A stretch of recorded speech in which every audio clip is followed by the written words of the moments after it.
성부와 성자와 성령의 이름으로 아멘. 오늘 예수님의 말씀은 우리의 머리로는 선뜻 이해하기 쉽지 않은 내용입니다. 마치 불가능한 일을 우리에게 요구하는 것처럼 보이기 때문입니다. 우리는 보복하는 것에 아주 익숙합니다. 얼마나 익숙한지 자동차 뒤에 붙이는 스티커 중에는 이런 내용도 있더군요. 나는 성내지 않는다. 똑같이 갚아줄 뿐. 무릇 사람은 내가 한 대 맞으면 상대를 한 대만 때려서는 성이 안 찹니다. 적어도 2대는 때려줘야 잘했다는 생각이 듭니다. 그러면 상대는 어떨까요? 적어도 다시 4대 정도는 나를 때려야 분이 풀릴 것입니다. 이렇게 보복이 보복을 낳는 끝없는 악순환을 경험한 아주 옛날 사람들은 고민하다가 법이란 것을 제정했습니다. 그 법의 내용은 눈을 한 대 맞았으면 똑같이 눈을 한 대 때리고 그 이상의 보복은 금지하는 것입니다. 이것이 오늘 예수님께서 말씀하신 눈은 눈으로, 이는 이로 갚는다는 것의 본래의 정신입니다. 그런데 앞서 말했듯이 인간의 생각은 그렇지가 않습니다. 내가 한 대 맞는데 한 대 똑같이 때린다고 해서 마음의 앙금이 사라지지 않습니다. 분명히 한 대를 똑같이 때렸다고 했는데 이상하게 억울합니다. 더 때리고 싶은데 맞은 만큼만 때려야 한다고 법으로 정해져 있으니 오히려 더 억울합니다.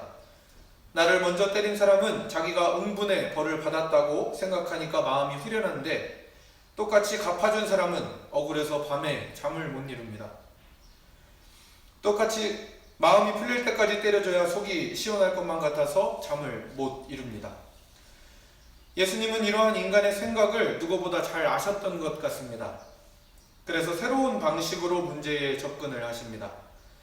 보복하고 싶어하는 인간의 생각을 잘 아시고 보복이 또 다른 보복으로 돌아온다는 것을 명확히 아셨던 예수님께서는 아예 첫 단추부터 다시 띄우십니다.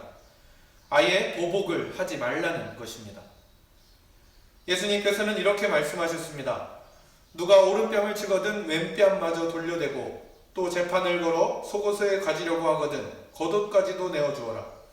누가 억지로 오리를 가자고 하거든 심리를 같이 가주어라.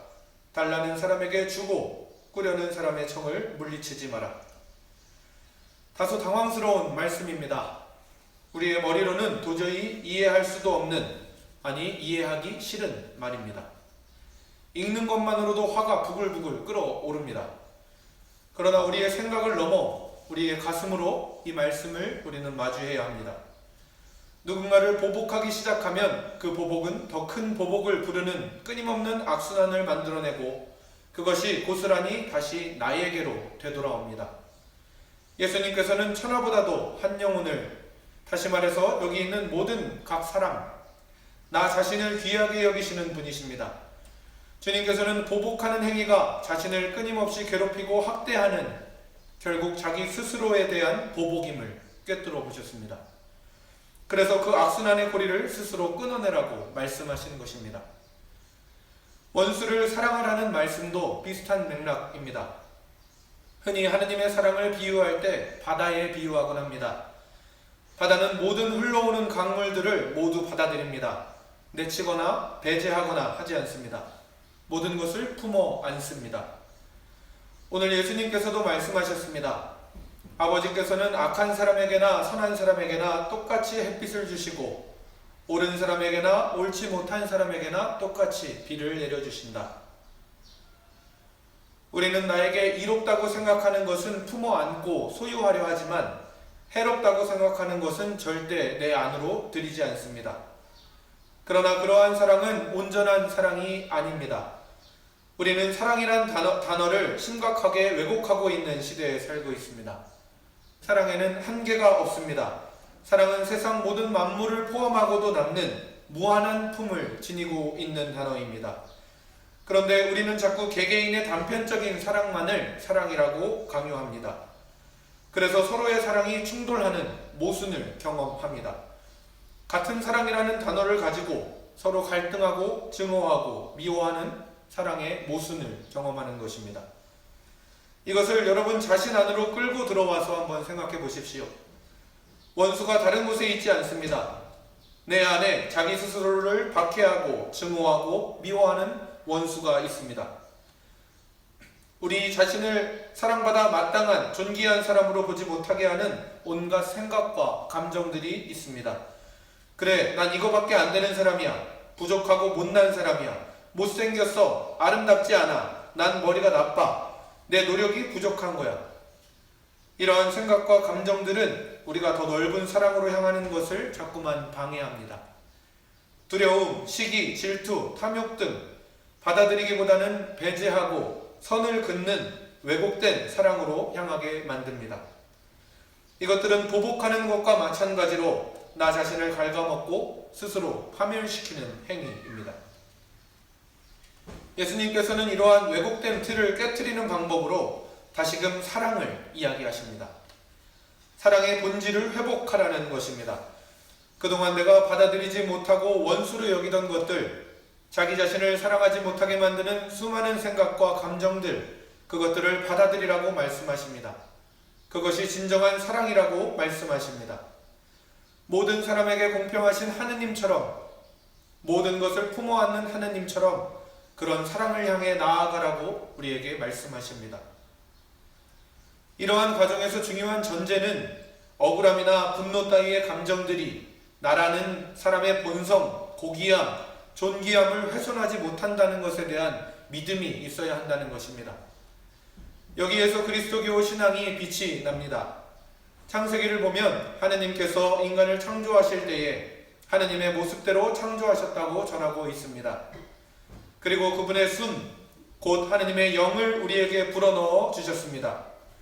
그래서 그리스도인들은 우리들 각 사람 안에 하느님의 모습을 담고 있다고 믿습니다. 그래서 우리들은 하느님의 모습을 닮은 거룩하고 존귀한 사람들이라는 믿음이 있습니다. 이러한 믿음이 있을 때 주님의 말씀을 따르는 것이 비로소 가능해집니다. 인간의 생각으로는 불가능한 일이지만 우리 안에 담겨져 있는 하느님의 영이 도와주신다면 가능한 일입니다. 그러므로 정말 억울한 일을 당했어도 그 억울한 감정과 생각 자체를 나와 동일시하여서 그것들이 나의 삶을 잡아 휘두르고 조종하게 내버려둬서는 안 됩니다. 자신의 내면을 성찰하면서 자신이 어떤 감정과 생각을 하고 있는지 알아차리고 그저 그 감정과 생각들이 흘러가도록 바라보는 훈련이 필요합니다. 그리스도교에서는 이런 과정을 기도라고 표현합니다. 기도의 과정을 통해서 그리스도인들은 하느님께서 창조하신 당당하고 존귀한 나 자신을 회복해 갑니다. 물론 애석하게도 이러한 작업은 한순간에 일어나지는 않습니다. 인생 전체에 걸쳐서 그리스도인들은 서서히 예수님을 따르는 사람으로 되어가는 중입니다. 그것이 구도자의 삶이요, 예수를 따라 길 걷는 순례자로서의 삶입니다. 오늘 이 자리에 계신 모든 분들과의 만남이 우연이 아니라고 저는 믿습니다. 특별히 120년이 넘는 이 역사 깊은 한옥성당에서 수많은 사람들의 발자취가 새겨져 있습니다. 그 소중한 발걸음들이 단순히 관람객의 발걸음이 아닌 순례자, 구도자의 발걸음으로 변화되기를 소망해 봅니다.